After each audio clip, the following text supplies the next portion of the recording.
여러분들은 2026년도 패션 트렌드를 좀 아시는지 모르겠습니다.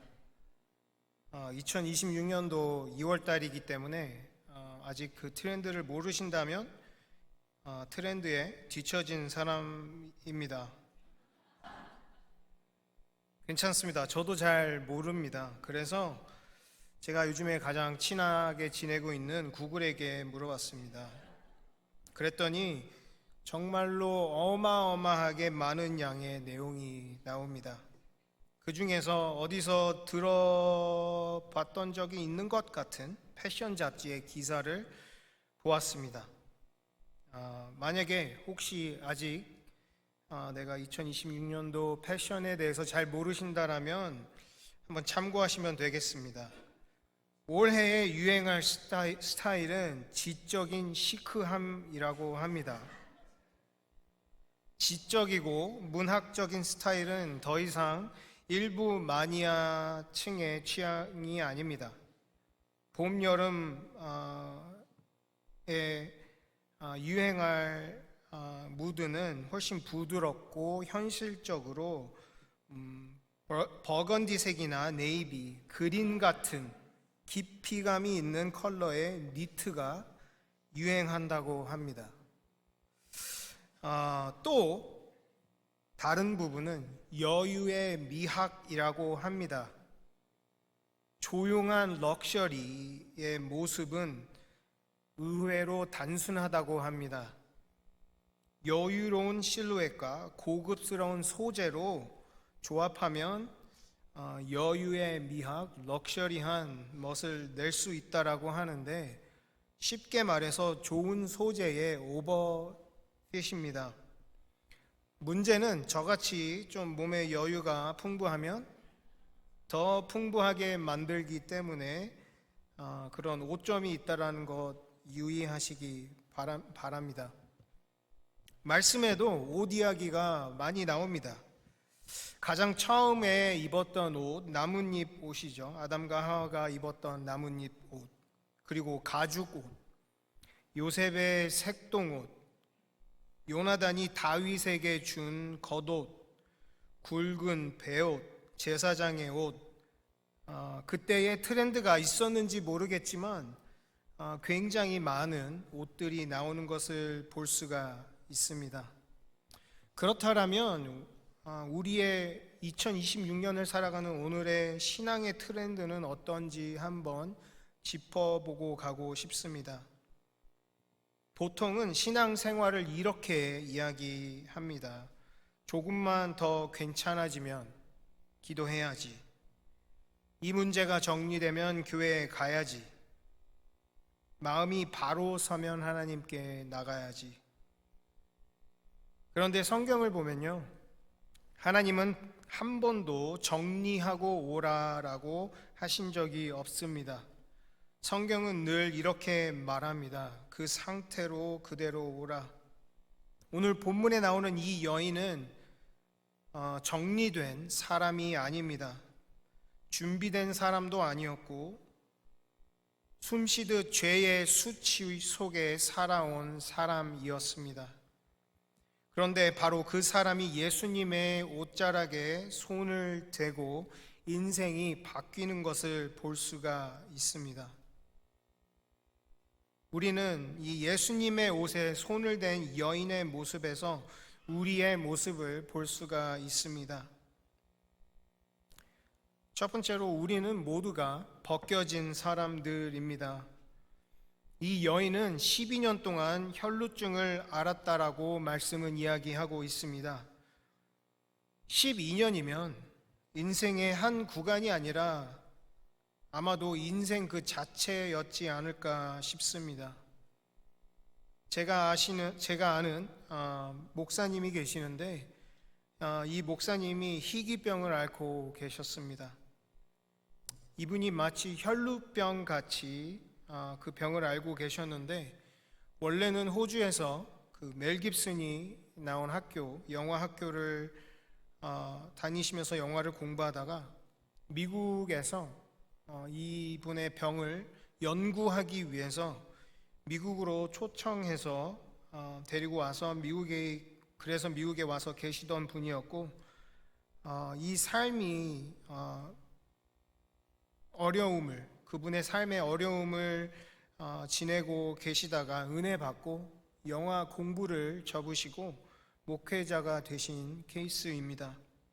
네, 어느 날 이 목사님을 만났는데 방에 딱 들어갔는데 이분이 가운데 손가락만 들고 방 안에서 이렇게 머리 위로 들고 계셨습니다.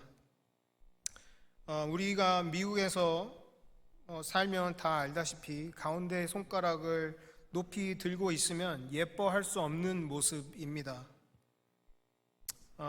그래서 목사님께 목사님 무슨 일이신가요?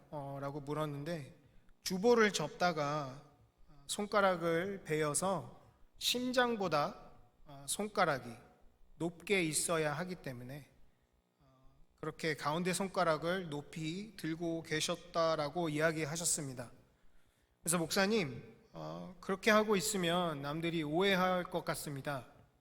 그래서 손가락을 다 펴고 계시면 어떨까요? 그래서 목사님이 이렇게 손가락을 다 펴고 계셨습니다. 그런데 다른 친구가 그 방에 들어왔을 때 목사님한테 가서 하이파이브를 했던 모습이 기억납니다. 이분은 정말로 이 손가락의 작은 상처도 피가 멈추지 않기 때문에 심장 위로 손가락을 둬야 하는, 목숨이 왔다 갔다 하는 병으로 참 쉽지 않았던 병으로 기억합니다. 혈루병을 앓고 있던 이 여인도 아마 많은 어려움이 있었겠습니다. 특히 여성이라는 특수성 때문에 더 어려웠을 겁니다. 그래서 아마도 여러 방도로 이 병을 고치려고 노력했을 거고, 정말 이 병은 단순한 병이 아니라는 것을 이 여인은 너무나 뼈저리게 알고 있었습니다. 그리고 더 나아가서 단순히 이 병이 피가 멈추는 병이 아니라 율법에 따르면 이 여인은 부정한 사람으로 말하고 있습니다. 무슨 뜻이냐 하면 예배당 문 앞에서 멈춰서야 하는 사람이었고, 사람들과 거리를 둬야 했던 사람이었고, 공동체 안에 있어도 없는 사람이었습니다. 이 사람은 아픈 사람이기도 하고 끊어진 사람이었습니다. 성경은 또 이렇게 말합니다. 의사에게 다 가봤다. 돈 다 써봤다. 그러나 더 나빠졌다. 이 문장들이 너무나 현실적이지 않나요? 방법을 찾았는데 안 됐고, 최선을 다했는데 안 됐고, 나름 신앙적으로 애써봤는데 안 됐습니다. 이게 바로 하나님 앞에 선 인간의 모습이 아닐까 싶습니다. 성경은 우리를 이렇게 부릅니다. 벌거벗은 사람. 아담과 하와가 죄를 짓고 가장 먼저 한 일이 무엇입니까? 무화과 잎을 엮었습니다. 우리도 아마 신앙인으로 살아가면서 믿는다 하지만, 하나님을 안다 하지만 종종 우리는 무화과 나뭇잎을 엮는 일들을 하고 있지 않을까 싶습니다. 이 정도면 괜찮은 신앙인이겠지. 이 정도면 남들보다는 낫지. 그래도 나는 예배에 나오잖아. 그러나 하나님 앞에서는 그 잎사귀는 다 소용없음을 우리는 잘 알고 있습니다. 우리는 다 벗겨진 사람들입니다. 하나님 앞에서 모든 것이 벗겨진 사람들입니다. 이걸 인정하지 않으면 복음의 시작도 되지 않음을 볼 수가 있습니다. 그러나 이 끊어진 사람, 헐벗은 사람은 예수님을 만나면 됩니다. 믿음은 예수의 옷자락을 붙잡는 것으로 시작할 수 있습니다. 이 여인이 속으로 이렇게 말합니다. 내가 그의 옷에만 손을 대어도 구원을 받겠다. 이 한 문장에 복음이 다 들어있는 것 같습니다. 여인은 이렇게 말하지 않습니다. 내가 회개 많이 하면, 내가 눈물을 더 흘리면, 내가 다시 태어나면, 그렇게 이야기하지 않고 그 옷에만, 손끝만 닿을 수 있다라면, 그 여인은 이 예수님의 옷자락에만이라도 손이 닿는다라면 나을 수 있다라는 믿음으로 자기의 의를 내려놓고 포기하고, 몸을 포기하고 그 딱 하나만 붙잡는 것을 볼 수가 있습니다. 나는 안 되고 저분만 된다. 성경에서 옷은 그 사람의 신분입니다. 그 사람의 대표성이고 또 그 사람의 의로움입니다. 이 여인은 예수님의 능력을 훔친 게 아닙니다. 예수님의 의에 접촉한 것이지요. 그리고 여기서 놀라운 일이 벌어집니다. 율법의 원리는 이겁니다. 부정한 사람이 만지면 똑같이 부정해지고, 그러나 복음의 원리는 부정한 사람이 만지면 깨끗해진다입니다. 왜냐하면 예수님은 죄에 오염되는 분이 아니라 죄를 삼키시는 분이시기 때문입니다. 우리의 죄는 예수님을 더럽히지 못하고 예수님의 거룩이 우리를 덮어버리는 것을 우리는 알고 있습니다. 이게 바로 의의 전가입니다. 우리의 죄는 그리스도께, 그리스도의 의는 우리에게. 우리가 믿는다는 것은, 예수님을 믿는다라는 것은 대단한 결심이 아닙니다. 믿음은 그냥 붙잡는 손입니다. 그러했을 때에 예수님께서는 구원을 선언하시고 이름을 불러주십니다. 예수님은 여인을 그냥 보내시지 않습니다. 멈추게 하십니다. 사람들 앞에 세우십니다. 그리고 말씀하십니다. 따라. 아마도 이 여인은 지난 12년 동안 아무도 이렇게 이 여인을 따라하고 부른 적이 없었을 것입니다. 어딜 가나 부정하다라고 이야기했을 거고, 가까이 오지 말라고 얘기했을 것이고, 저 사람 때문에 혹여나 나마저 더러워질까 피했을 것입니다. 심지어 말씀에서도 이 예수님이 이 여인을 따라하기 전까지는 여인이라 여인이라 계속 이야기하고 있습니다. 그러나 예수님을 통해서 구원이 이루어진 후에 예수님이 따라라고 불러주고 계십니다.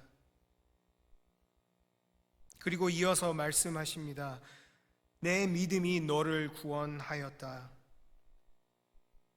병만 고쳐졌다라는 말이 아니고 신분이 바뀌었다라는 말입니다. 하나님 앞에서 의롭다라는 선언을 받습니다. 그리고 말씀하십니다. 평안히 가라. 이 여인은 숨겨진 존재에서 불린 존재로, 부정한 사람에서 딸로, 두려움 속에서 평안 속으로 들어가는 것을 볼 수가 있습니다. 구원은 삶이 좀 편안해지는 게 아닙니다. 구원은 하나님이 우리 이름을 다시 불러주시는 사건입니다. 구원은 내 옷을 깨끗게 빨아서 입는 것이 아닙니다. 내 스스로 의의를 얻는 것이 아닙니다. 구원은 그리스도의 옷을 입는 것을 우리 기억하시기 소망합니다. 우리는 오늘도 선택의 길에 앞에 서 있습니다. 잘 가려지지 않는, 무화과 나뭇잎을 붙잡고 살 것인가? 아니면 예수님의 옷자락에 손을 댈 것인가? 복음은 분명히 말하고 있습니다. 의는 만들어지는 것이 아니라 입혀지는 것입니다. 그리고 마지막으로 우리는 그 구원을, 의의를 예수님을 통해서 입은 사람들입니다. 그리스도와 연합한 자들입니다. 예수님께서 입고 있던 옷이 마치 연합하여 있던 것처럼 어떻게 보면 우리가 그 예수님을 옷으로 입게 되는 것입니다. 그리고 더 나아가서 우리가 예수님의 의의를 예수님과 연합하여 예수님의 의의를 입은 후에 우리는 더 나아가서 예수님의 옷자락의 역할도 해야 함을 기억하시길 소망합니다. 로마 카톨릭이나 동방 정교회에 보면은 많은 웰릭이라고 하는 것들을 가지고 있습니다. 제가 봤던 것들 중에서 어떤 성인의 열심히 믿음 생활을 했던 사람의 발을 가지고서 물을 그 발 위에 떨어뜨리고 쉽게 말해서 그것은 이제 오래된 시체의 발이죠. 그 씻은 물이 마치 성수가 되었다라고 이야기하는 모습을 볼 수가 있습니다. 또 어떤 성인의 턱, 어떤 성인의 혀, 어떤 성인을 쌓았던 옷, 많은 그런 웰릭이 있습니다. 그들은 착각하고 있습니다. 마치 성인이 입었던 옷에 힘이 있다. 여기서 예수님의 옷자락을 건드렸던 그 옷이 특별나서 33년이겠죠. 예수님 31, 2, 3년 사이에 있던 옷이겠습니다. 세기 31, 2, 3년도의 트렌드에 맞았던 예수님의 옷이었는지 모르겠습니다. 특별하게 이 옷을 짜서 특별히 이 옷을 통하여서 예수님의 힘이 나가게끔 제작되었었는지 모르겠습니다. 이 옷이 특별했던 것이 아니라 말씀은 분명히 예수님께서 힘이 나갔다라고 이야기하고 있습니다. 우리도 예수님을 통해 의의 정가를 받은 후에 예수님의 옷이 되어서 담임 목사님께서 말씀하신 대로 열린 문으로 들어가서 교회 곳곳에서 사역으로 또 우리의 일터에서 예수님의 옷이 되시는 여러분들이 되길 소망합니다. 여러분들도 의의 전가의 도구가 되기를 소망합니다. 여러분들은 2026년도에 어떤 신앙의 옷을 원하십니까? 아니면 어떤 옷이 되시길 소망하십니까? 오늘도 그분의 옷자락을 붙잡는 믿음으로 의의 옷을 입고 또 주의 옷이 되어 섬기며 평안히 살아가는 우리 모두가 되기를 소망합니다.